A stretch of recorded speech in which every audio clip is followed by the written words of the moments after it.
Muy buenos días, bienvenidos. Yo soy Anderson Boscana. Esto es News and Coffee, desde el Sur en Coffee de la Plaza Foch, como cada mañana, para revisar la coyuntura política, la actualidad nacional. Estoy atento a sus comentarios, a sus preguntas.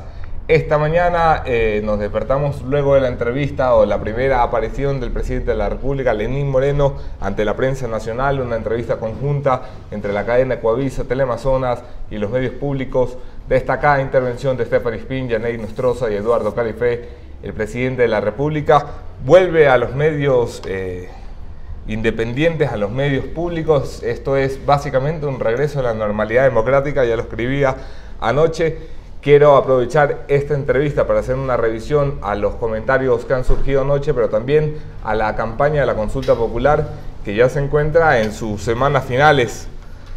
Para esto y otros temas, tenemos el gusto de contar esta mañana con el señor Andrés Valdivieso de Democracia Sí. Bienvenido, Andrés. Muchas gracias, Anderson. Este es el estreno de Democracia Sí en este espacio, ¿ah? ¿Ah, sí? Sí, no, nunca habían estado por acá, hombre. ¿No nos habías invitado? Es que no nos quieren mucho. ¿Cómo van las cosas en la campaña? Muy bien. La verdad es que... Ustedes son de los pocos que están haciendo campaña, ¿no? Es que eso es lo que me sorprende. Deberían haber más gente haciendo campaña. Deberían estar todos los partidos involucrados haciendo campaña. Y no está haciendo. El partido de gobierno está haciendo un poco de campaña. Yo aspiro a que el presidente Moreno ahora se involucre más. Hoy día vamos a estar en el sur. Nos invitaron a que le acompañemos al presidente Moreno en Solanda hoy día. Pero no han estado haciendo tanta campaña como esperamos que hubieran estado haciendo. Democracia sí pasa de ser un eslogan, un número y un partido sin representación ante el Consejo Nacional Electoral a una fuerza política en movimiento tras el arribo de Lenín Moreno a Carondelet. ¿Cómo se explica que se ponga en marcha un partido luego de que un buen amigo de vosotros llega al poder? Bueno, yo creo que ahí esa apreciación no es muy exacta, mi querido Anderson. En Democracia Sí lleva casi 3 años. En realidad 3 años, 2 meses. Cumplimos el 15 de noviembre 3 años. Pero habíamos estado haciendo un trabajo mucho más de perfil bajo, construyendo fuerza. Gustavo Larrea ha recorrido 5 veces ya el país. Esta es la 5ª vez que recorre el país. Lo que pasa es que no habíamos tenido oportunidad de hacer no había una campaña tan fuerte. Participamos en la campaña de Paco Moncayo, sí, apoyando a Paco Moncayo. Es decir, pero no, aparte de esa campaña, no habíamos tenido otra campaña. Hombre, pero han pasado a ser uno de los grandes jugadores del tablero electoral. Lo repito, sin representación ante el CNE, todavía no está reconocido el partido como tal, y tienen unas manifestaciones como cuando llenaron la Plaza Grande en apoyo a Lenín Moreno, que la primera pregunta que salta a la vista es ¿cómo financia un partido que todavía no es partido movilizaciones como esta? Mira, tenemos 600,000 adherentes y eso es muy bueno, porque yo creo que vamos a acabar siendo el partido más grande del país en el corto plazo. Claro, aprovechamos de una coyuntura especial que se ha dado cuando el otrora partido fuerte que era Alianza País se ha dividido en 2, se ha fraccionado, y sin duda alguna esa es una oportunidad para nosotros, porque nos ha dejado el campo libre para que nosotros podamos emerger como una fuerza alternativa. Ya no hay los partidos fuertes que existían antes en este país. El correísmo se encargó de liquidar prácticamente a todos los partidos, y la gente necesitaba un partido que consolide y recoja a toda esa gente que quería expresar el descontento que vivíamos. Vivíamos momentos de autoritarismo, de prepotencia, descontento, falta de libertades, falta de democracia. Por eso se puso el nombre Democracia Sí, Dictadura No, porque veníamos desde la época de la dictadura. En los años finales de los 70 había un grito muy fuerte que era dictadura, Democracia Sí, Dictadura No, que fue un grito que se replicaba en las calles para negociar la salida o presionar la salida de la dictadura en esa época. Y ese mismo grito fue el que se lo trajo ahora cuando se hizo la presión para que el gobierno Correa pueda salir del gobierno y que dé paso a una alternativa que no sea nuevamente Correa. Democracia sí se plantea como un partido B para el presidente Lenín Moreno, un partido con el que no es el partido de gobierno, pero cuenta con una relación muy estrecha con el presidente de gobierno. ¿Es eso, un plan B, es un partido B? No, para nada. Nosotros somos estamos desbaratando el micrófono, nuestro partido A, y el presidente Moreno, lo que tenemos son coincidencias muy buenas, porque haciendo un poquito de historia, el presidente Moreno fue parte de algunas organizaciones a las cuales nosotros pertenecimos. En los años 90, el presidente Moreno y nosotros apoyamos en su momento a Fran Vargas Pasos.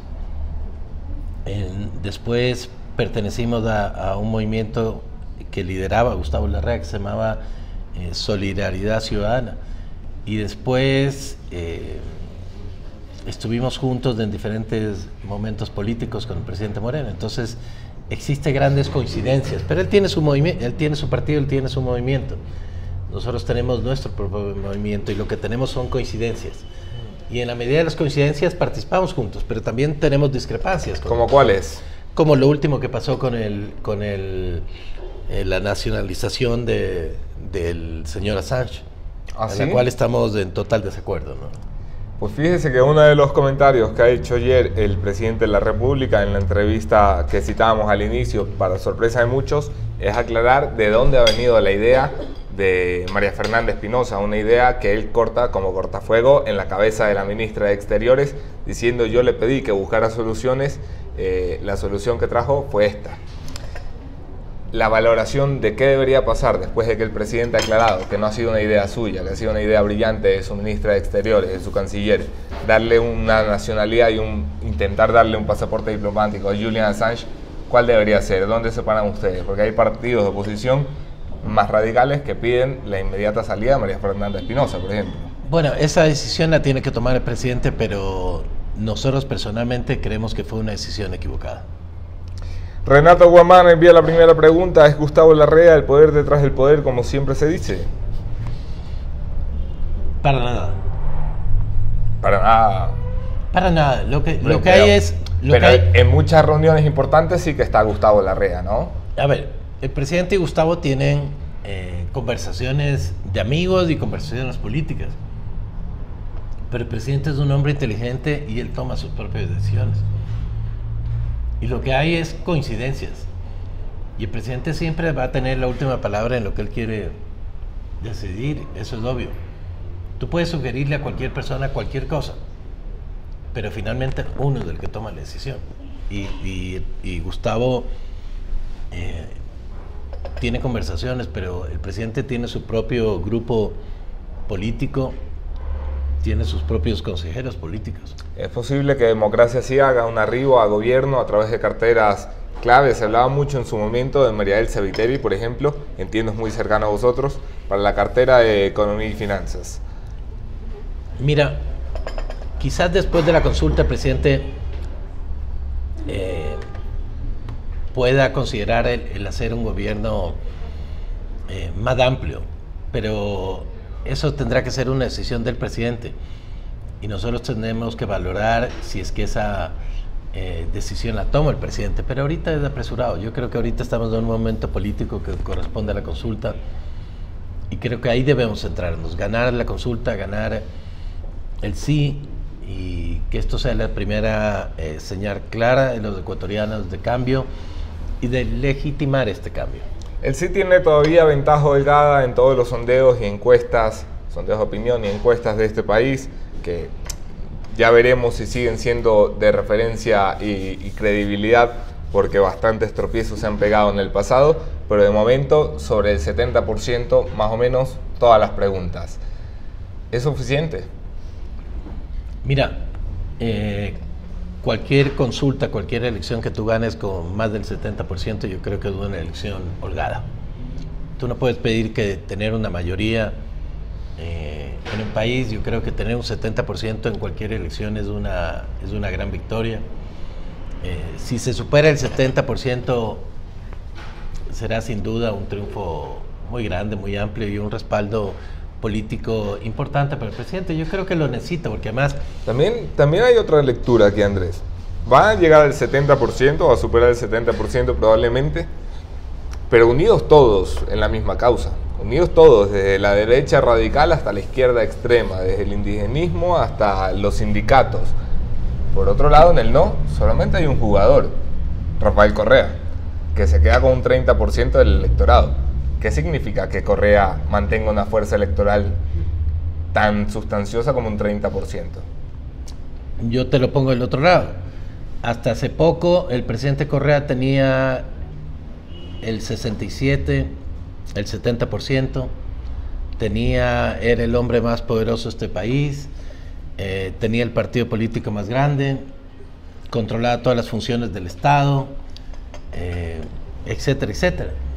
Hoy día tiene menos del 30%, hoy día tiene 28 asambleístas, hoy día no tiene partido político, hoy día tiene a su ex vicepresidente en la cárcel, tiene varios de sus ex ministros en la cárcel, tiene a parientes de él perseguidos. Es decir, yo creo que está en problemas. Él mismo está sindicado ahora, llamado a declarar por la Contraloría. Y el futuro de Rafael Correa. El futuro de Rafael Correa yo creo que más bien tiene problemas. Pasa por las calles del país con muy poco. ¿Dónde están las manifestaciones enormes que tenía, la acogida popular que tenía? Ahora le lanzan huevos, le reciben mal. Entonces, ¿dónde está el otrora omnipotente, cuasi emperador que convocaba a 100,000, 300,000 personas cuando era presidente? ¿No será que las convocaba porque era presidente y porque tenía toda la maquinaria estatal? Hombre, le han quitado la Secretaría de la Política, ¿no? Pero no, le quitaron eso y le quitaron el dinero del Estado, pues. La gran caja chica. Entonces, ¿dónde está aquel famoso Rafael Vicente? No, es al revés. ¿Dónde está ese Rafael Vicente que convocaba a los miles y miles de ecuatorianos? El otro día yo fui y pasábamos por la Shiris en FM Mundo, en una entrevista radial en la Shiris, y yo pasaba con unas 300 personas, Democracia Así como por coincidencia pasaron por ahí. Por coincidencia pasábamos por ahí, obviamente. Sí, no, de esas cosas de la vida. Y él estaba dando una entrevista y había 60 personas abajo. 60. ¿Dónde están los miles de simpatizantes que él debería tener? Entonces, ¿dónde está el otrora famoso, pues? Jubilado electoralmente Rafael Correa, ¿cuál es el futuro que le espera? Yo creo que el futuro que le espera a Rafael Vicente es que dé y aclare todos esos miles de millones que se han perdido, que nadie sabe dónde está, esos sobreprecios y todos esos dineros que están siendo investigados. Ese es el futuro de Rafael Vicente. Que nos diga a los ecuatorianos dónde están los desaparecidos, que se aclaren los crímenes que se han cometido. Ese es el futuro de Rafael Vicente. Que nos dé explicaciones del Ecuador y a la justicia ecuatoriana. Ese es el futuro de Rafael Vicente. Rolando Tobar, Democracia Sí puede ser un nuevo movimiento que recoja las coincidencias de varios sectores, pero ¿cómo evitarán también recoger a muchos actores de la política que solo suman rechazo y son los echados de Alianza País y Avanza? A ver, tú no puedes tener un movimiento en el cual solo haya santos, ¿no? ¿Verdad? Porque no todos los que entran en el movimiento tú le pides de récord policial y todo. Pero hombre, que a algunos se debería. Sí, pero esas son las figuras visibles. Y nosotros estamos, obviamente, a las figuras visibles, tú sabes quiénes son. Pero esas figuras visibles no lo estamos aceptando. Es decir, nosotros no estamos recogiéndole a Ramiro González, a Ramiro González Larrea. Realmente no estamos recogiendo las figuras visibles de ningún partido político que haya sido cuestionado ni que esté investigado por temas de corrupción ni nada de eso. Pero entonces no lo vamos a hacer. Que pueda haber alguna persona que tenga algún problema que no sea visible, puede ser, pero no es nuestra idea. Nosotros queremos ecuatorianos y ecuatorianas que quieran transformar este país y que entiendan que la política es para servir el país y no para servirse. Lo hemos dicho siempre y lo volvemos a decir, la política ecuatoriana está cansada y está harta de la gente que quiere enriquecerse en la política. Mila Camila pregunta, ¿el 70% de apoyo al sí puede llegar a confundirse con un 70% de apoyo al presidente Lenín Moreno? No necesariamente, porque este no es un cheque en blanco para el presidente. Este es un cheque en blanco para el pueblo ecuatoriano y para la democracia, pero no es un cheque en blanco para el presidente Moreno. El presidente Moreno es sin duda un apoyo para el presidente Moreno, pero es un apoyo para decirle, presidente, queremos cambios. Y el presidente Moreno debe entender que a partir de febrero el pueblo ecuatoriano le está diciendo que queremos cambios y cambios más profundos. Cambios en todas las áreas, queremos cambios en la economía, queremos cambios en la democracia, queremos cambios en las libertades, queremos cambios que impliquen realmente volver hacia lo que los ecuatorianos siempre hemos querido, no a las novelerías que tuvimos. Por ejemplo, en el tema de educación. ¿Estuvieron ustedes de acuerdo con la terna que envió el presidente para escoger a su vicepresidenta? No, yo creo que se pudieran haber escogido otras mujeres. Se lo pregunto porque una de las preguntas fundamentales de la consulta, a la cual ustedes y otros sectores apoyan... No por la vicepresidenta Vicuña necesariamente, pero creo que pudieran haberse... porque la terna no fue lo ideal. No fue lo ideal. Ok, se lo pregunto por lo siguiente. ¿Apoyan ustedes que el presidente de la República tenga potestad para escoger vía terna un Consejo de Participación Ciudadana de Transición? ¿Cómo le van a garantizar a la gente a la que le están pidiendo el voto a favor del sí, que esa terna no va a repetir, por ejemplo, errores como el de la vicepresidencia, donde se toman en cuenta voluntades cercanas al partidismo y no las voluntades de los llamados y ofrecidos mejores hombres y mujeres de la patria? Bueno, las ternas era realmente quizás la única opción o la mejor opción, pero va a haber una corresponsabilidad con la asamblea, que tienes que escoger a la terna finalmente. Sin lugar a duda, la esperanza de los ecuatorianos que en esta terna vayan los mejores hombres y mujeres del país y que no tengan una dependencia con el Ejecutivo. Y esa es la esperanza que tenemos y vamos a exigir al presidente Correa que esas ternas realmente... El presidente Moreno, ¿no? El presidente Moreno. Fíjate cómo nos equivocamos. Okay. Sí, Por eso tenemos que tener alternancia, porque si no estamos 10 años y peor 20 años con el mismo tipo. Por eso tenemos que tener alternancia, porque nos equivocamos en estas cosas. ¿Es posible que Lenín Moreno escoja una terna que es de su potestad, pero en consenso con otras fuerzas políticas del país? ¿Eso está sobre la mesa? Bueno, ayer él lo dijo en la entrevista que tuvo, que él va a escuchar las propuestas de los ciudadanos. Y yo creo que esa es nuestra corresponsabilidad, hacer propuestas de personas que tengan las características que el país requiere, de independencia, de solvencia moral, ética, que pueda realmente garantizarnos a los ecuatorianos un Consejo de Participación Ciudadana que refleje lo que no tuvimos ahora. Gente con ética, con valores, con transparencia, con independencia y que pueda escoger a los mejores hombres y mujeres de este país. Aseguraba Moreno ayer en la entrevista, los miembros del nuevo Consejo de Participación Ciudadana no serán ni amigos ni militantes. También, entre los puntos destacados, se tomó tiempo para hablar de la deuda astronómica, que aseguró de plano va a honrar el Ecuador y que fijó ya en 69.000 millones de dólares. 7 de cada 10 dólares de esta economía, de este Producto Interno Bruto, están comprometidos con deuda. ¿Cómo se para su partido delante de esa cifra de deuda? Esperemos que la auditoría de Contraloría nos diga en qué se usó esa deuda. Es inexplicable que con una bonanza tan grande que tuvimos, hayamos contraído una deuda tan grande. Todas las obras, cuando sumas lo que se hizo en obras públicas, en educación, en salud y todo esto, ni siquiera alcanza lo que se contrató en deuda pública. No entendemos en qué se gastó el dinero, no entendemos dónde se fue el dinero. Se pudieran haber hecho mucho más obras. Creemos que la corrupción, hay estimaciones de corrupción que alcanzan los 50.000, los 60.000 millones. 35.000 millones dice la Comisión Cívica Nacional Anticorrupción. Me parece una cifra descabellada. Eduardo Valencia la califica entre los 50 y los 60.000 millones. Y cualquiera de estas cifras ya es una locura. Es extraordinaria la cifra.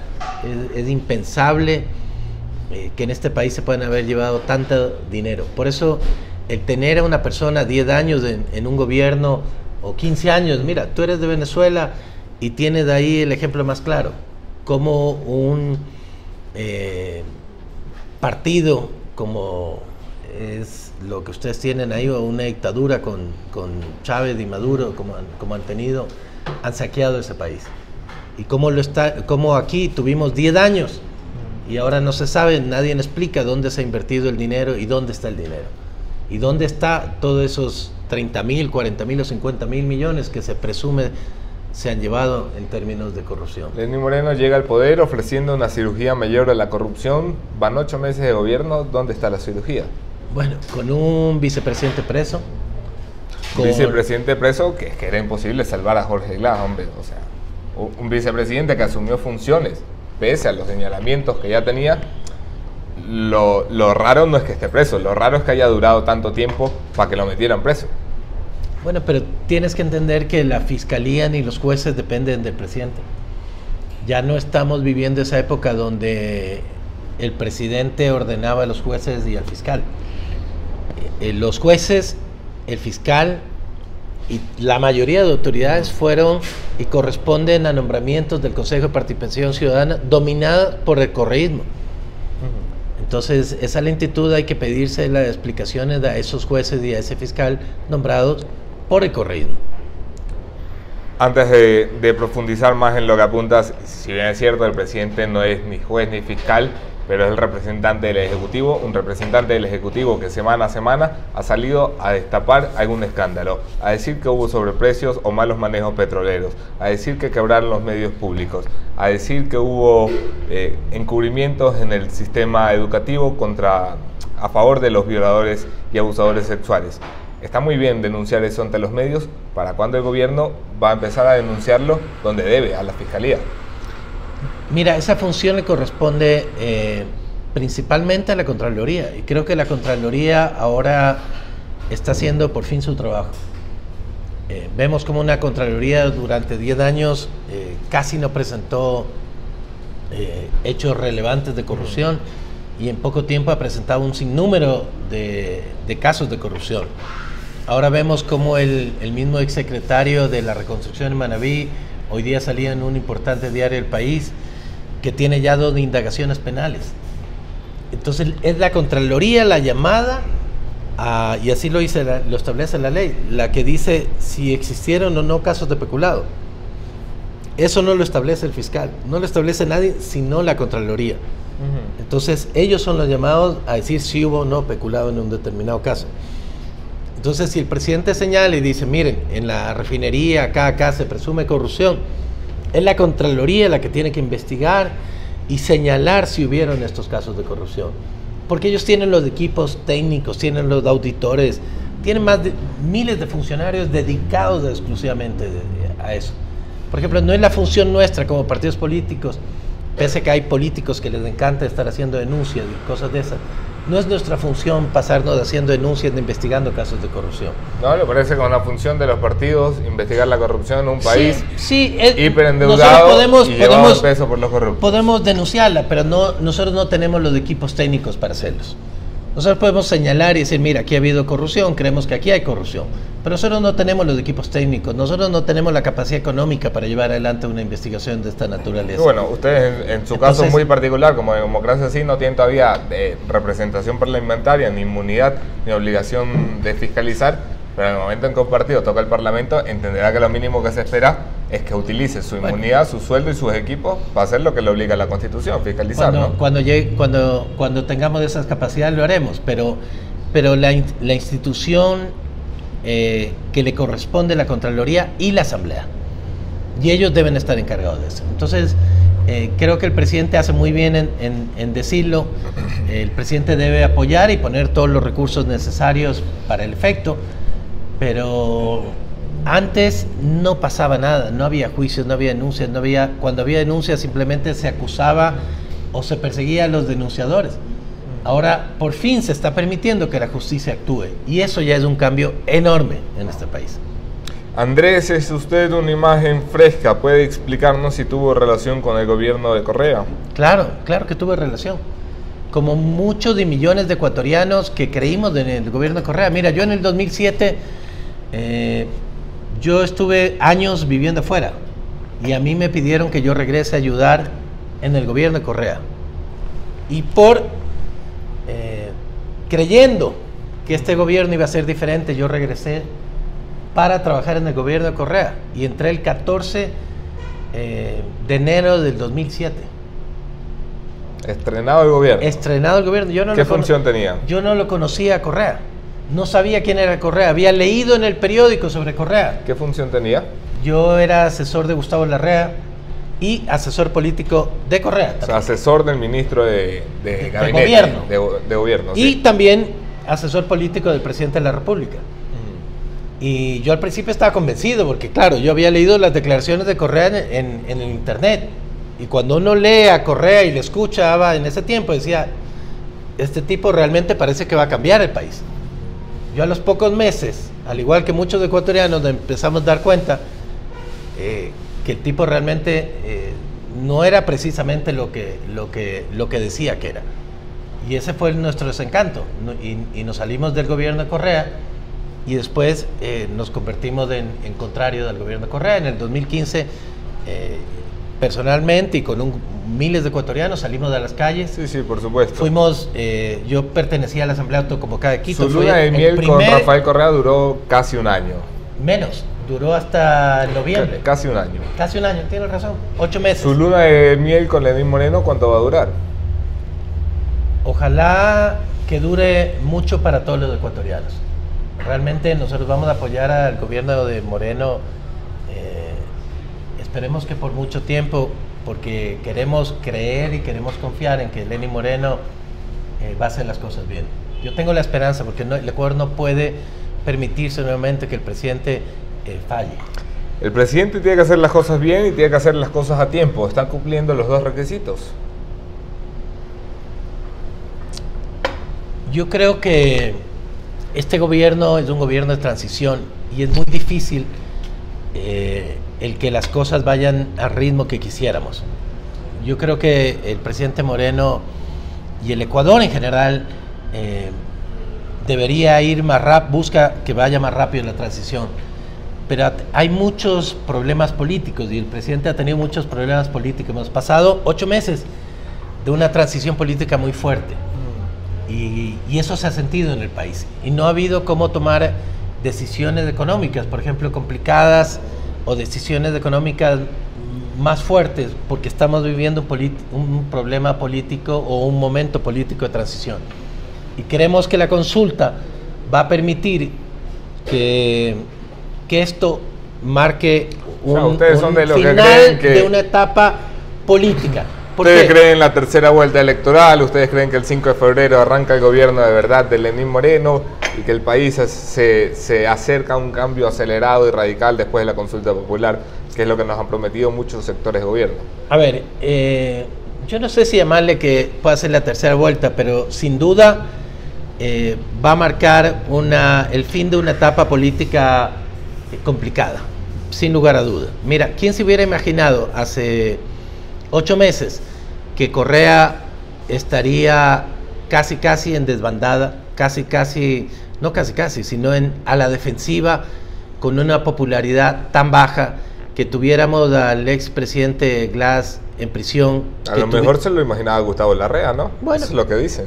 Yo no sé si él se lo imaginaba, habrá que preguntárselo a él, pero la mayoría de los ecuatorianos, me refiero. El pensar que Alianza País estaba dividido, el pensar que exministros del gobierno de Correa estén en la cárcel y otros tantos estén investigados, el pensar que otras exministras como María Duarte, como Marcela Guiñaga estén con glosas millonarias, María Duarte con 111 millones, Gabriela Roinera con 41 millones en glosas, etcétera, etcétera, estén en ese nivel de angustia que deben sentir por dentro, porque esto les puede llevar a la cárcel.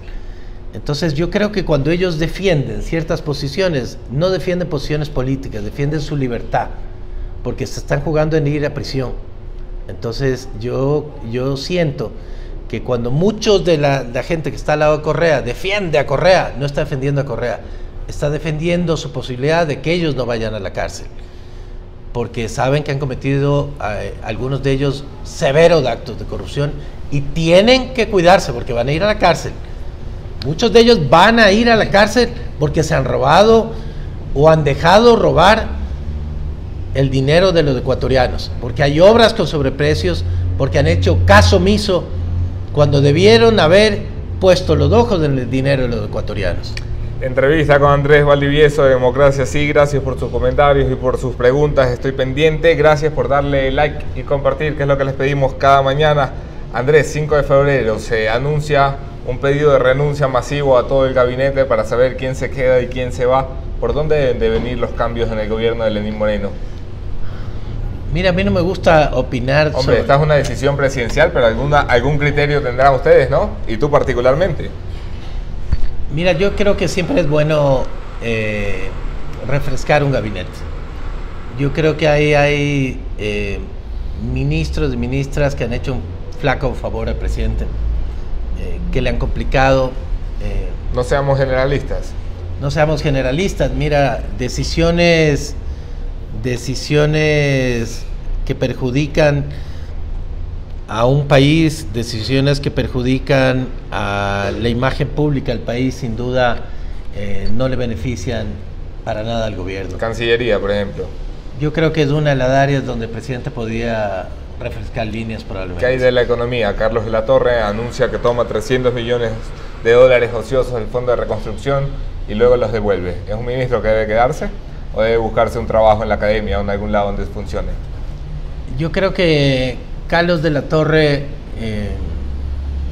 tal vez sea uno de los ministros que pueda tener alguna otra función en otro lado. Personalmente, esta no es una opinión democrática, sí, esto es una opinión personal.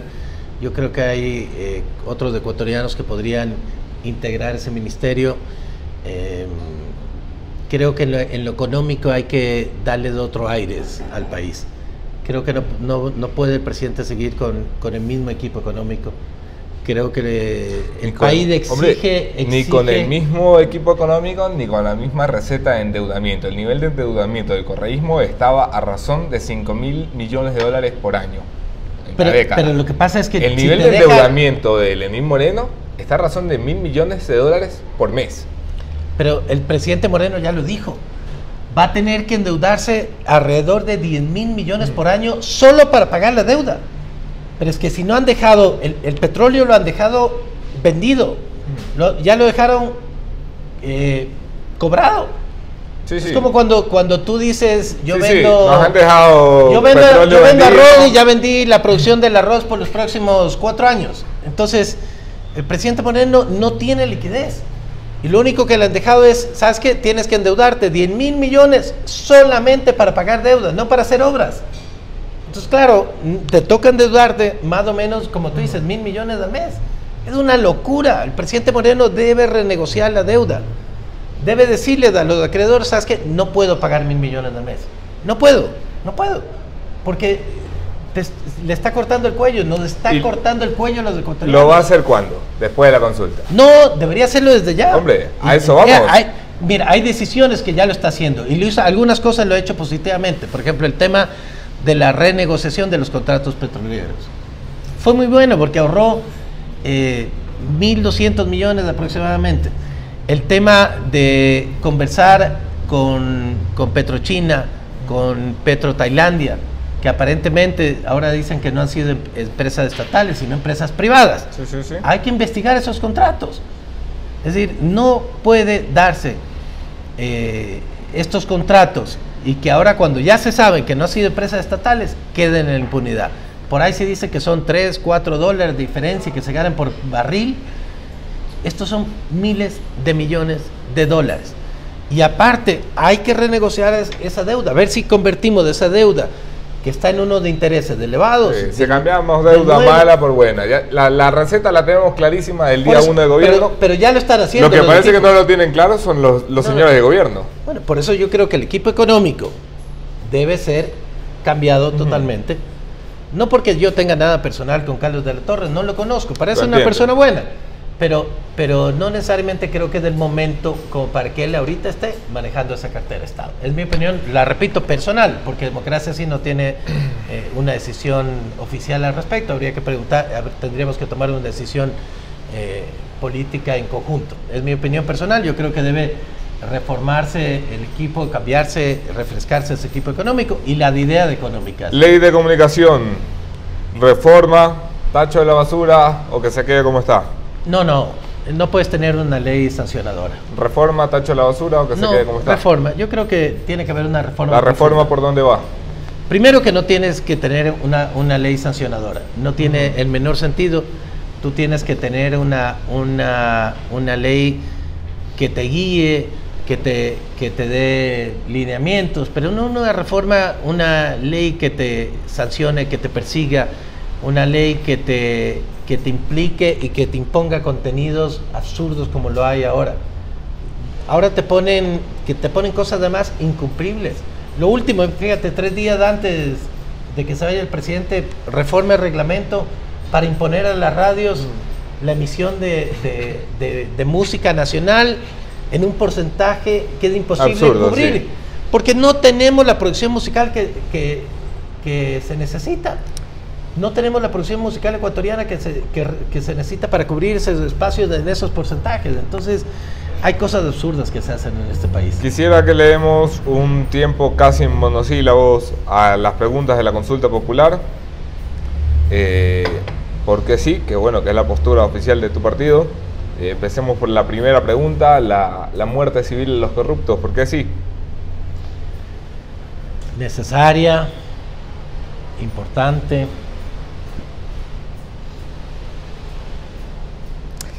Reelección indefinida. ¿Por qué sí? Acabar con los emperadores. Entregarle un consejo de participación ciudadana a dedo al presidente de la República de transición. ¿Por qué sí? Entregar a la ciudadanía. Protección a la niñez para que los delitos de abusos sexuales a menores no prescriban. ¿Por qué sí? Impostergable. Que la minería no pueda ejercerse en centros urbanos y zonas intangibles. ¿Por qué sí? Protección. Que la plusvalía se derogue, la ley de plusvalía se derogue. Trabajo, inversión. Que el Yasuní reduzca su zona de explotación petrolera en casi un 66%.